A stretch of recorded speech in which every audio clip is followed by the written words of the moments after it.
这是什么顶级享受？外面零下30度的暴风雪天气，这个男人居住的空中庇护所里面的温度竟然有20度，羡慕的我蹲坑的时候都丝滑许多。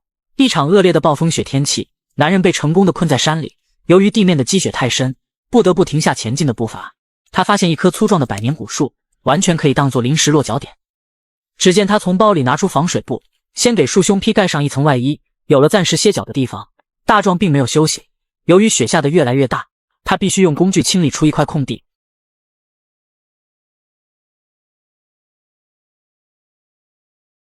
为了能应对恶劣的天气，他去附近收集一些不成材的小树，很快在大壮的努力下，搬运回来几根手臂粗的原木。看着群魔乱舞的天气，就知道这里的冬天有多给力。大壮只好喝杯热水补充体力，直接用自己锋利的战斧给树兄来套去角质服务，接着用绳子将他们团结在一起，让他们彼此之间相互扶持。3个人的爱情不靠谱，三角形的框架最稳定。这一干就到了晚上，但是漫天的雪花并没有停下来的意思，他也不由得加快了步伐。他要在彻底天黑之前入住进去。只见他用剩余的木棍一根根的搭靠上，以1点为中心围成一个圆圈。有了结实的框架做基础，他开始用防水布进行封堵。这里晚上的温度低至白天的2倍，所以庇护所要被包裹得更加严实。他可不想有躺板板的风险。至于庇护所四周用白雪加布就好。这样一个简易的帐篷搭建完成。为了能让自己睡得更加舒服，他开始收集一些躺平的原木。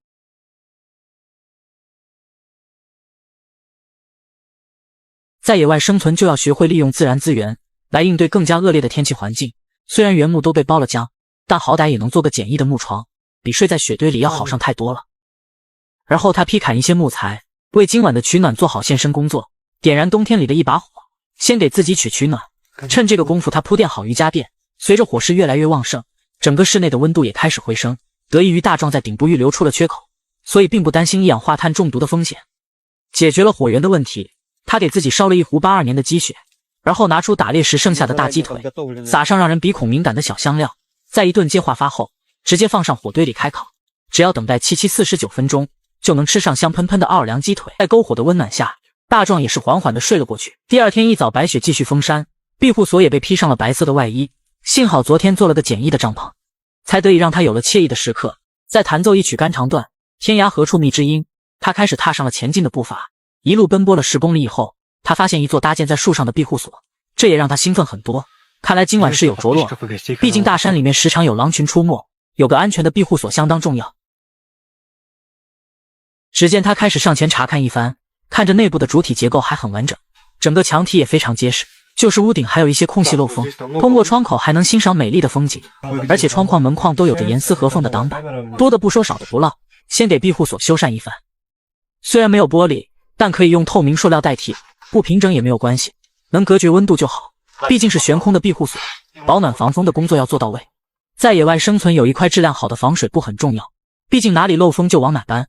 无论是野外搭建帐篷还是封堵墙壁，都是能取暖防风的好帮手。很快大壮把四处漏风的屋顶封堵严实，而且旁边还有一个破旧的壁炉，看着模样已经是劣迹斑斑，好在可以组装在一起继续用。不过要给烟囱做好防护，要不真有一氧化碳中毒的风险。最后用木板将窗口封堵严实。虽然有了气派的庇护所，但是有了壁炉才能得到温暖，毕竟火源才是生存下去的根本。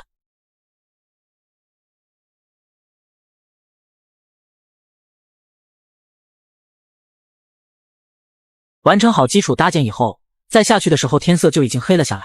他去远处截了几根躺平了的大树，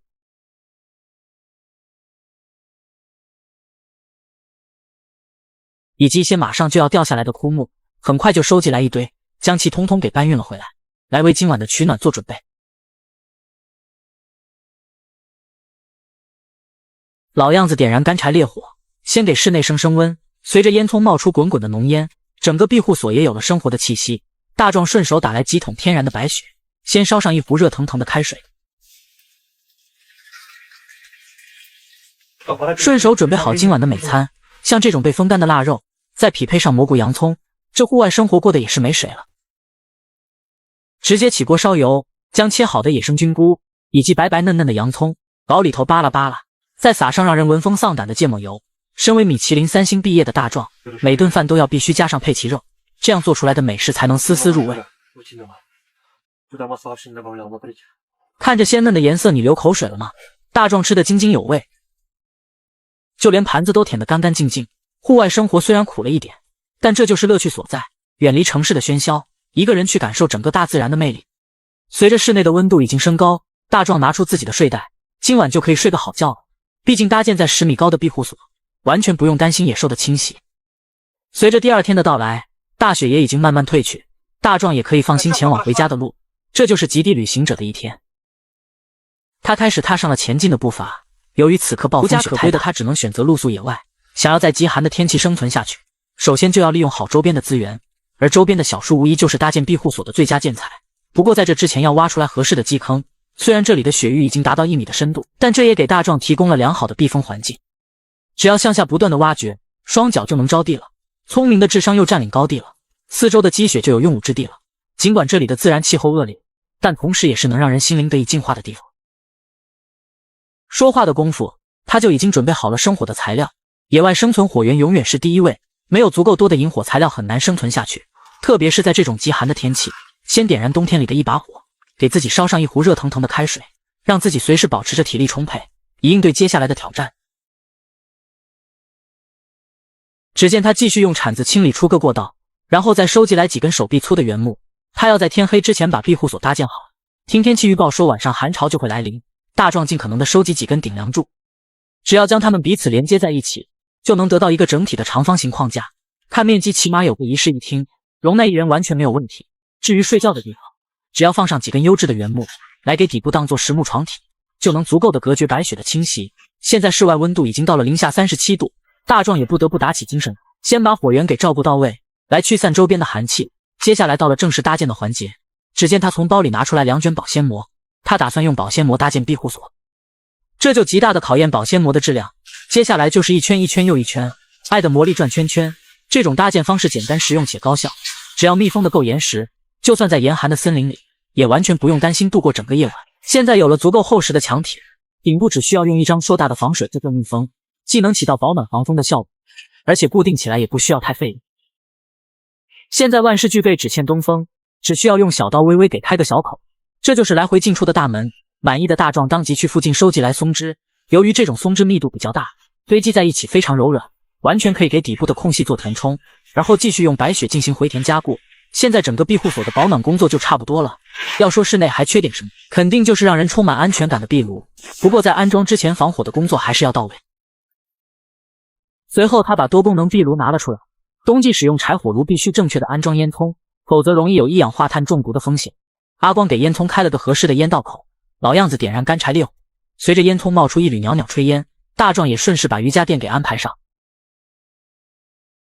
现在整个室内也是温暖许多，雪白的森林也有了烟火的气息。随着天色慢慢黑了下来，大壮点燃煤油灯，再劈砍一些木材，为今晚的取暖做好准备，给自己倒上一杯热乎乎的开水，再做一顿美味的晚餐。一个人在无人的森林中央过得逍遥自在。随着第二天的到来，大壮也算是过了一个舒服的夜晚。他并没有过多的停留，继续踏上了流浪的征程。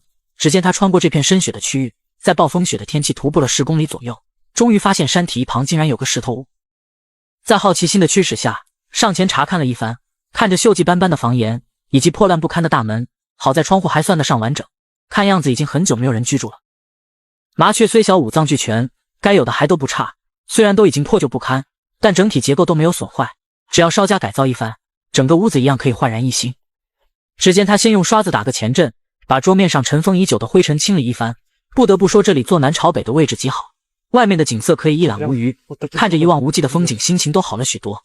爱干净的大壮顺手又把壁炉打扫一遍，有着10年强迫症的他，必须要把每个角落都排查一番，确保每个地方都干净规整。特别是地面上已经被渣土包围，以及外部陈旧的窗台，在大壮精心的打扫下，很快整个室内也有了家的样子。不得不说这么勤俭持家的男人，竟然因为零花钱的问题离家出走，以至于发觉自己还有一身本领。很快他就收集来成群结队的木材，为今晚的取暖做好准备。只见他先把木棍劈砍成木屑，然后用桦树皮引火点燃灶台，先给灶台去湿气。随着炉壁子开始溢出几缕烟火，大壮也顺便去河边洗了把脸。这里的河水冰凉清透，完全可以实现24小时饮水自由。带的回来的时候，室内也温暖许多。这就是他目前在野外的家了。虽然空间不是很大，但容内一个人没有问题，而且巨大的壁炉完全不用担心再挨冻了。随着夜幕的来临，大壮点燃蜡烛，让整个室内更加明亮，今晚就可以吃上一顿美餐了。不过看着几块硕大的牛肉，不得不说我羡慕了。虽然天气很冷，但是吃的东西大壮从不节省，只有荤素搭配才能干活不累。身为米其林3星毕业的大壮，自然要好好的运作一番。看着浓郁的汤汁以及肥美的牛肉，你流口水了吗？看着大壮吃得津津有味，这小日子过得简直是风生水起。在吃得5饱6饱后，现在室内的温度来到了20度，大壮终于可以安心的睡上一晚。